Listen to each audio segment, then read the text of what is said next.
सवाल हमारा है, एक व्यक्ति अपना सामान 10% लाभ पर बेचता है।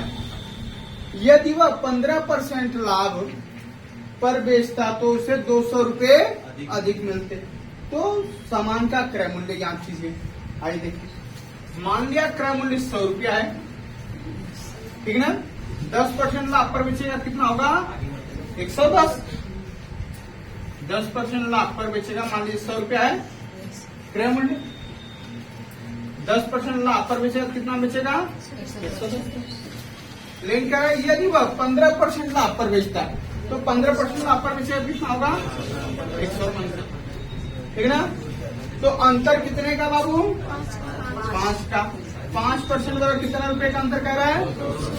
200। कै गुना? 40 गुना। कै गुना? तो 100 का 40 गुना, तो वस्तु का क्रय मूल्य। क्लियर?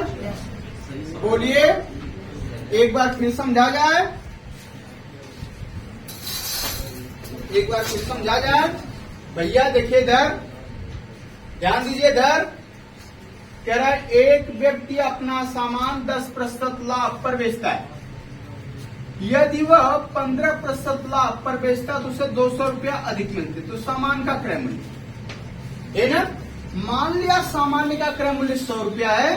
पहली बार में 10% लाभ पर बेचेगा तो 110 होगा, दूसरी बार में 15% लाभ पर बेचेगा तो 115 होगा। तो दोनों में कितने परसेंट का अंतर हो गया? 5% का। लेकिन सवाल में कितने रुपए का अंतर दिया है? 200 रुपए का अंतर। तो कै गुना हो गया भैया? 200 में 5 की भाग देंगे, कै बार जाएगा? 40 बार। तो इसका कितना गुना हो गया? 40 गुना। तो 100 का 40 गुना कितना हो जाएगा? 4। हो गया। अब 60 इसका देख लीजिए, 10% और 15% दोनों का अंतर कितने का? 5। और सवाल में कितने का अंतर? 200 का। गुणते 100, काट दिया 40। 40 गुणते 100 बराबर कितना? 4000। क्लियर हो गया? कोई कंफ्यूजन? चलिए अगला सवाल। सवाल कह रहा है महेश ने एक घड़ी 10% हानि पर बेचा। यदि वह उसे 5% हानि पर बेचता तो उसे 60 रुपया अधिक मिलते। तो महेश ने घड़ी कितने रुपए में खरीदा? तो मान लिया महेश ने 100 रुपये में खरीदा होगा, क्रय मूल्य 100 रुपया है, ठीक। तो पहली बार कितने परसेंट हानि पर बेच रहा है? 10%। 10% हानि पे कितना हो जाएगा? 90। फिर कह रहा है यदि वह उसे 5% हानि पर बेचता तो 5% हानि मतलब कितना हो गया? 95 हो गया। तो कितने का अंतर बाबू? 5 का अंतर। लेकिन सवाल में कितने रुपए का अंतर? 60 का अंतर। कै गुना? तो 100 का 12 गुना। क्रय मूल्य कितना बाबू? कोई कंफ्यूजन? क्लियर है ना। अब देखिए 60 में 10 और 5 का अंतर कितना? 5। 5 बट्टा 5 हो गया। 60 बट्टा 5 गुणते 100, काट दिया 12। 1200 दोनों तरह से आ गया बाबू।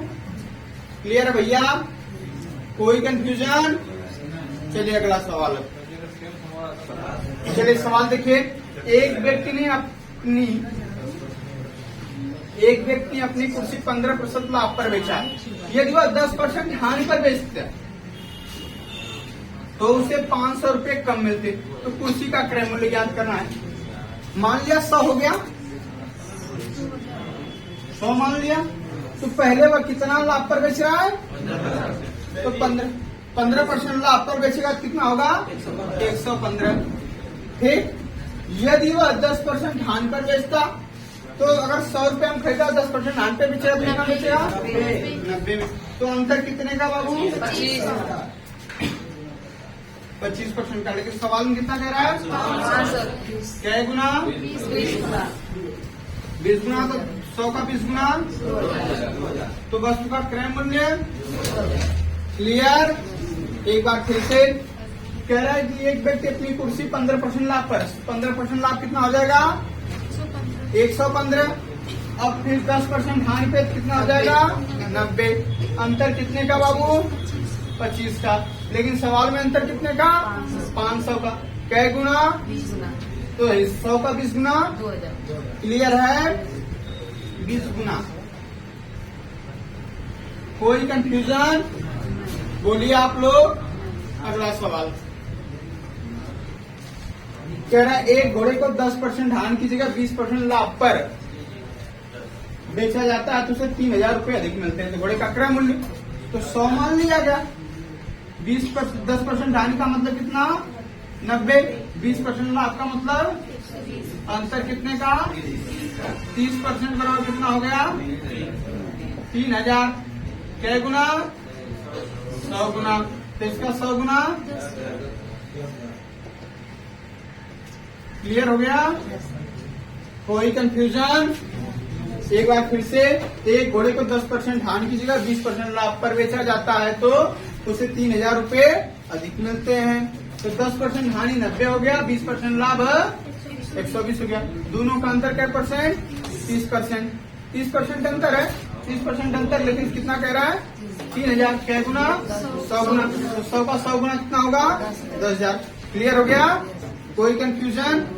चलिए अगला सवाल हमारा है, राम और रहीम समान मूल्य पर एक एक गाय खरीदे।